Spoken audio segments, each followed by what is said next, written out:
Coach Rob here. I wanted to take a few minutes and explain why we use plyometrics with our motocross racers and supercross racers. If you've had a chance to go through and do the assessment that we gave you, if you haven't seen that assessment, please look it up. It's what we call Preseason Plyometric Assessment. And the big question that we've been getting is, well, why plyometrics? All right. The reason for plyometrics specific to motocross is the fact that plyometrics by definition is getting the greatest amount of power out of a muscle in the shortest period of time. All right. When you think about motocross, motocross is a very unique combination of the three energy systems that we discussed in our plyometrics. Okay. If you watch the video that we did on the plyometric assessments, we discussed muscular endurance, muscular power, and lactate tolerance. The reason I want you to be always focused on those three energy systems is, think about motocross. For many of you, your races are very short and wide open, especially at the areas in the regionals. Okay? Then you make it to a long race like Loretta's, where you've got 3 20-minute motos. Okay? That's a very difficult crossroad, because throughout the preseason, the early part of the year, you're working on lactate tolerance and major lap, and you've got to be able to hammer some incredibly fast lap times. Then all of a sudden you qualify for Loretta's, you've got to change gears, and then you've got to be ready to go 3 20-minute motos. So where are we going at with all this? It's what we call functional integration for motocross. Okay? Plyometrics are going to involve many muscle groups for each and every exercise.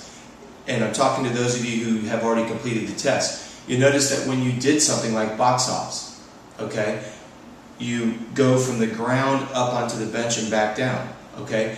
Well, you realize pretty quickly that your heart rate went up fast, all right? Let me give you a little secret behind the scenes.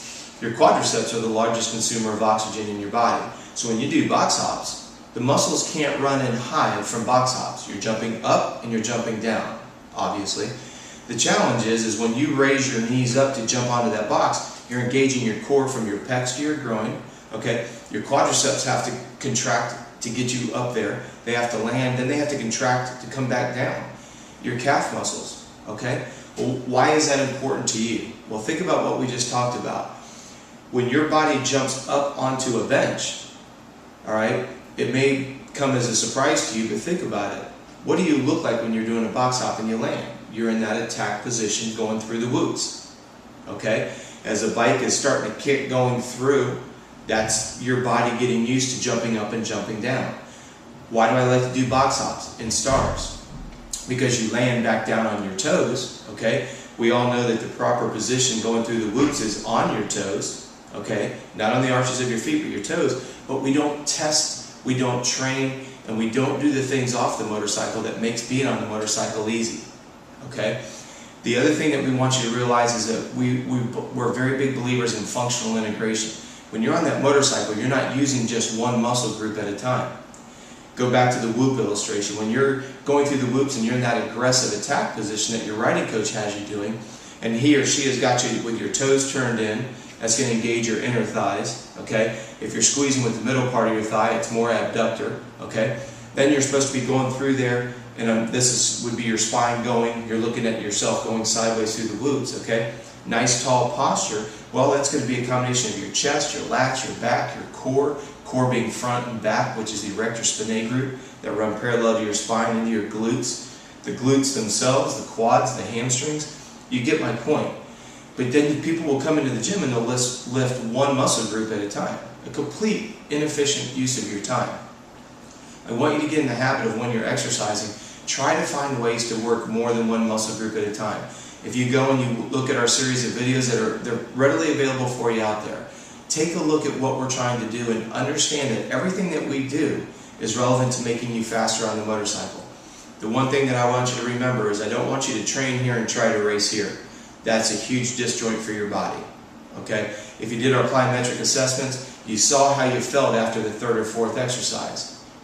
The better shape that you get in, the more you can handle high power output, doing it multiple times, and being able to do it and handle the generation of lactic acid. Okay? Plyometrics should look very similar to what you see on the motocross track. So that's why we use plyometrics. That's why we use what we call combined workouts. I've got a new series of videos that will be out, maybe out by the time you've seen this video. Please look them up. They're going to be called combo workouts, okay?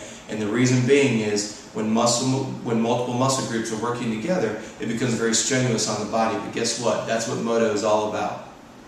We want you to be able to move that bike around lap after lap, no matter how long, at various speeds. If you're able to gap everybody and you can race comfortably, great. If you fall and you got to bridge a gap and get back up to somebody, I want you to have the ability to do so. And then if you are racing well and somebody for some reason throws in a sprint and catches you, I want you to be able to drop them as well. So that's the reason why we use Plyometrics in Moto. Again, if you haven't had a chance to check out our preseason plyometric assessment, I suggest that you do so.